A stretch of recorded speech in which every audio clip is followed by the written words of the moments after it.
cheeky bugger. How can you not like York? This is that clickbait or something. I'm going to comment on this. Right, before you start commenting on how I have no idea what York is like, I lived here for a couple of weeks on a boat. So this is the angle that I'm going in on, is what it's like to live on a boat in York and try and work and sort of carry on your life. So I'm not talking about York in general. It's a fantastic place, but living on a boat there, you're going to find out what it's really like.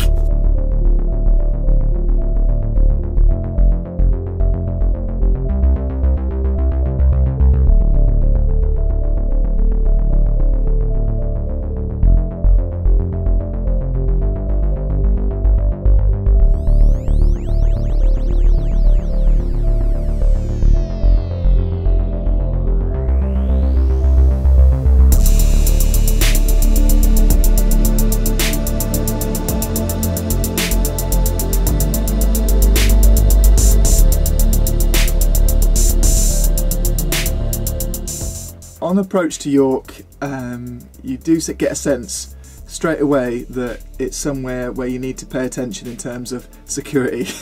And I'm not saying that in a bad way, it's just it's a very busy place, a lot of tourists there, and you'll see boats that are moored up with chains going from the centre line to one of the mooring rings.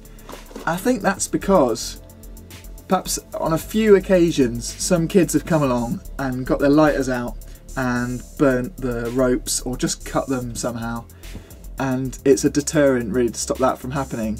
But as I said, that may have just happened once and it's ruined the reputation of York. But there's one thing that definitely did happen to me while I was in York, and that was that someone jumped on my boat. A couple of girls jumped on the boat, and I'd normally be very, very happy and say, come on in for a drink, you know, but it was a school night, and as soon as I opened the curtains, they ran off. Story of my life. Museum Gardens is the main place that people moor, but that's also the place where you get a lot of students walking past, so there was a lot of noise at night. York's a fun town, people love to go there and get absolutely smashed, so you can imagine what goes on in the early hours of the morning. The first night I was there, actually, there was another thing. 4 AM in the morning, I had a boat whizzing past, so there was a wake from that. I felt like the boat was being overturned because the wakes can be so strong from those little nippy speedboats. And there was helicopters overhead. I think occasionally there are sort of police raids, especially this kind of high security climate we're in right now. Another thing to watch out for the main set of moorings at Museum Gardens is that they can get flooded very, very, very easily. And I think I was just really lucky that the weather was perfect. There was no flood warnings at all. I was sort of trying to get a bit of work done in the local coffee shops, and I was just glued to the flood warnings in case I had to run back to the boat and adjust all the ropes and that chain. But yeah, while I was there, it was absolutely fine. But if you do get problems, you have to move the boat pretty sharpish, apparently. So there are other moorings to go to. There's some emergency ones anyway. There's one by a King's Arms pub. There are also some, if you were really, really stuck, you could go more next to the hire boats. Or otherwise, you probably have to go all the way back down to Naburn Lock. It's astounding, really. I think York should have floating jetties for visitors. They've got them for the hire boats, so why not just provide them as well for boaters visiting? Canal and River Trust, get on it. It would make everyone's lives so much easier.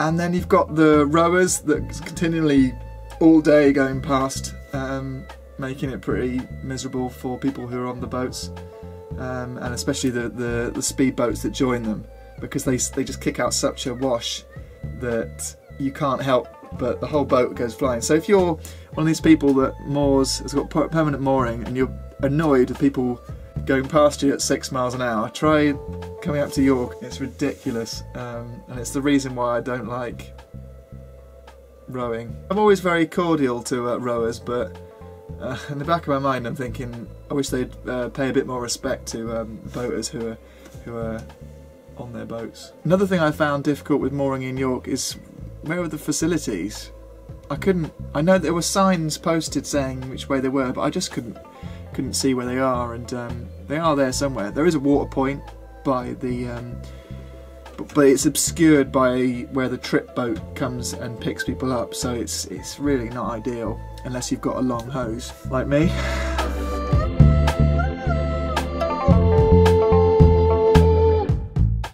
But seriously, I couldn't find the L-sand point, and that would be really problematic if you had one of those toilets that you needed to empty out. So all in all, York's not set up for people living on boats. You visit, you know, you stay a couple of nights, and then you shift on either towards Ripon or back down south. If you had a narrowboat and trying to live in York, it's just not possible, I'm afraid. So aside from living there on a boat, York can be expensive, as I said. It can be a little bit grimy in places. It's not perfect. Or you'll go to the lovely public toilets, paying 20–40p to get in, only to see the door covered in daubings. So yeah, don't go to York thinking it's an absolutely pristine place, because it's not.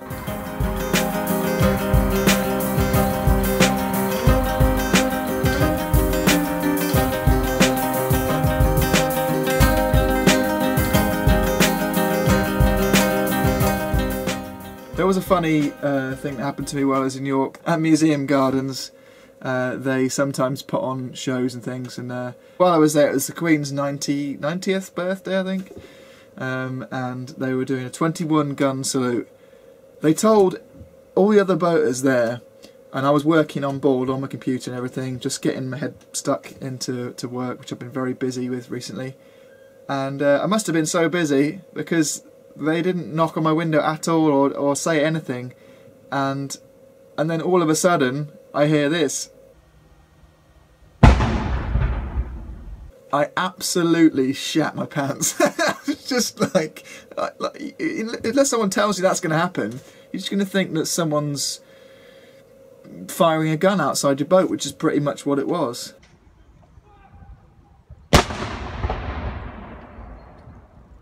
And the police are all sort of lined up around and outside trying to keep boaters from coming out in case they get hit by a passing shot. I don't know. It's all quite a surprise, and yeah, it all seemed quite dangerous. But they didn't tell me, did they, eh? They don't care about me, do they? My first impressions of York were slightly mired by the fact that it is so expensive, and it reminded me very much of where I come from in sort of Dorset, Wiltshire, Somerset borders, where there's a city called Bath, or Bath, or Bath, which is another one of these sort of old touristy towns. But in these places there's always something free to do, so let's look at a couple that I thought were really good fun. The first one was going to the National Railway Museum. This is such a huge place. It's got hundreds of thousands of models, exhibits, full-size trains. They've got the biggest train in the world there, the Chinese steam locomotive. They've got the only Japanese bullet train outside of Japan. There are some like workshops as well, so you can see how repairs are made. And there's like I thought it was quite a fascinating storeroom, museum sort of storeroom, where you've got all the little trinkets and models and things, and even a couple of boats as well. But one of the best things for me was to see Queen Victoria's carriage from the Victorian times, the 1800s, where you could look inside and you could see how it was all, they made the most of the space in the carriages, and it looked exactly like someone's home. It was fascinating to see how they would have put in a bath and tables and chairs, just like we do on narrowboats. And after seeing that, I then went to see another carriage that was probably more my style anyway, more my budget. There's also a little fun ride for kids, so you can sort of go, well, kids and adults, you can go on the little mini railway, and also you can ride a full-size steam train as well, but when on the day I was there I was just kind of rushing through, and I saw some people who were headed off into town on, I guess, like a petrol-powered little cart that looks like a train, which looked quite fun. But all in all, if you're going to York and you want something free to do, then that's the place to get a full day out of it. You can usually see the Flying Scotsman if you're there. They've got it somewhere, sort of kept on site. This steam locomotive, it was one of the only ones still moving around, so on the day that I was there, I managed to actually see this thing set off. I've got to tell you, I'm not a train fan, but how can you not love that and be impressed by the sheer power of the steam engine and the spectacle that it brings.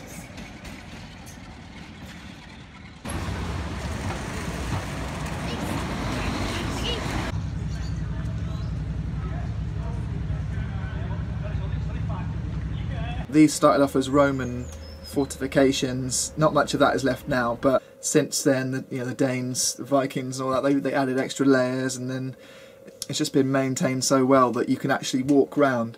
I think almost half around the city walls itself. So it's basically the most complete city walls in the UK. It opens about 8 in the morning, I think, and then closes at a sort of similar time before dusk, and generally it's quite quiet, so a nice thing to do if you want to get away from it all. But if you've got a dog, forget about it, there's no dogs allowed, sorry. But definitely one for a good view of the city from there.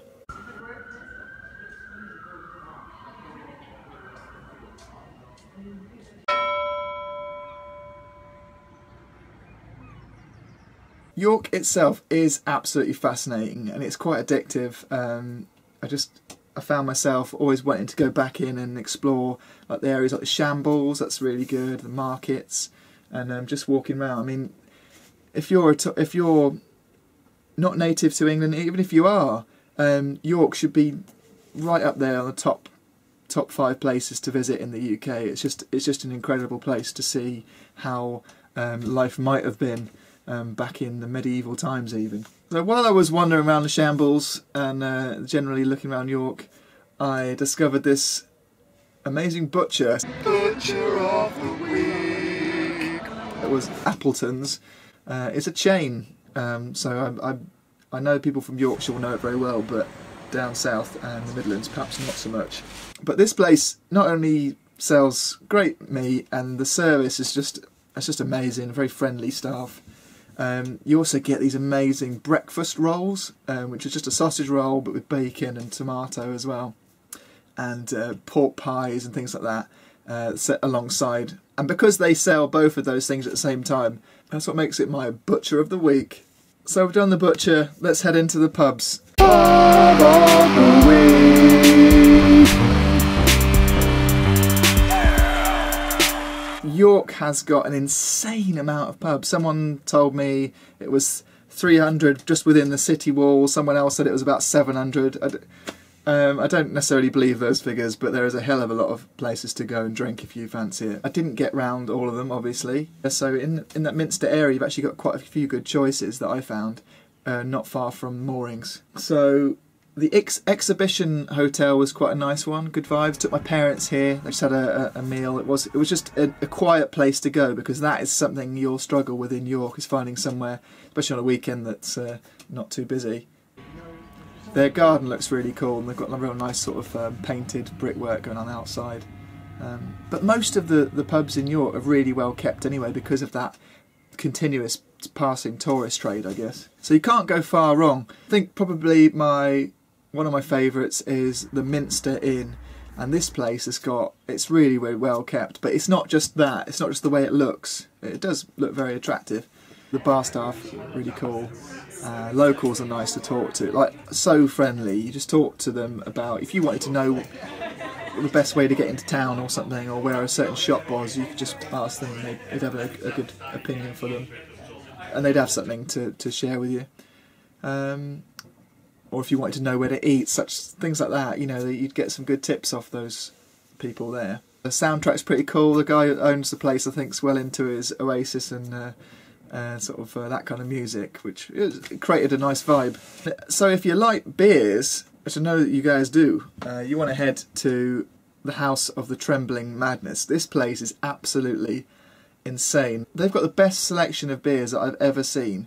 You go in, so basically you walk through the shop, and you can just pick Belgian beers or keep it local. There's loads of great beers from local breweries. There's little bin ends sort of where you can get cheaper stuff that's about to run out of date. It's fantastic. The advice that they can give you as well. Because so upstairs there's the actual pub that you need to go and see, and many people just pop their heads around to see what it's like, because you've got all these antlers and things poking out of the walls and stuffed animals, things like that. It's really quirky, but actually what makes it is the bar staff there. When I was talking to them, I just sort of felt like it was really friendly, good banter there. And the beer that I tried, they actually didn't want me to drink too much of it because it was so good. And it was, honestly. So I had a Belgian beer to start off with. So I'm a massive fan of Belgian sort of triple blondes. So I basically bought this in the shop, and then I just took it upstairs, and they poured it into a glass expertly for me. There was also this one I saw people drinking. It was just an ale, an IPA, that was cloudy from head to toe, and I was thinking, well, that's a bit strange. What's that all about? And apparently it's an unpasteurised ale. This is a bit of a newer thing these days, where they don't use the fish guts to pasteurise the beer. So it's vegan friendly, guys. And this beer, if you can see it, it will be quite expensive, because this is like one of the top 3 breweries in the country right now. Snap it up, because you can't go wrong, and it's just about 6.6%, so it's you're not going to need that much of it either. But it just, this is just such a delicious, fruity, but not too fruity, Indian pale ale. Top stuff. So let's have a look at what I bought back from the shop as well. We've got a Saltaire Belgian Red. That was a sort of a cheap on offer one. And then I've also got, this is what I have tried before, is a Bruges Zot. And I think I've tried this before in Sound Bar in Skipton. I think they had this when I was there. And then you've got the one I always go for, is this triple Carmeliet. Is that how you pronounce it? I don't know, I should know. And then another Trappist monk beer, which is just another triple blonde from Le Trappe. But it's pretty cool, man. I like all that stuff. I like Trappist beer, like Trappist music.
Right, so that's it for my review of York. Now it's time for hardcore Crank It crew news.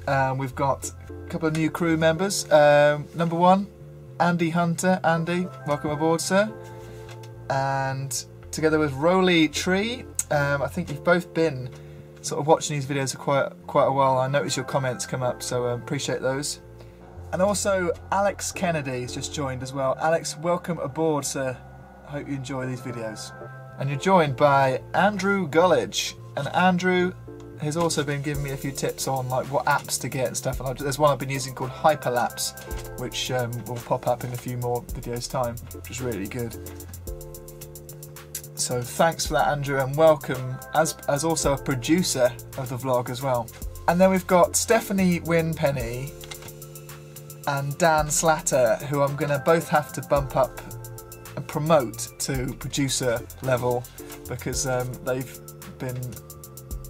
been far too generous, but I do really appreciate it. So thank you guys, you get a shout out as well. And then we move on to supporters of the vlog, these are the people that are keeping the Pub of the Week section going, and it's dedicated to them. We've got Phil Morris, thank you Phil. Dean Barnes, yet again, Dean, thank you so much. Dean's also made this t-shirt. He's a big fan of memes, as you can see. And he just couldn't resist getting this made. So thanks, Dean. Dean's also got a Instagram thing called Goozlegram, so check that out if you like pictures of canal boats. He didn't pay me to say that, by the way. Kind of did, but he didn't. And then we've got Ian Gates. Ian, thank you for keeping the beers coming. Cheers. Ugh. It's just water.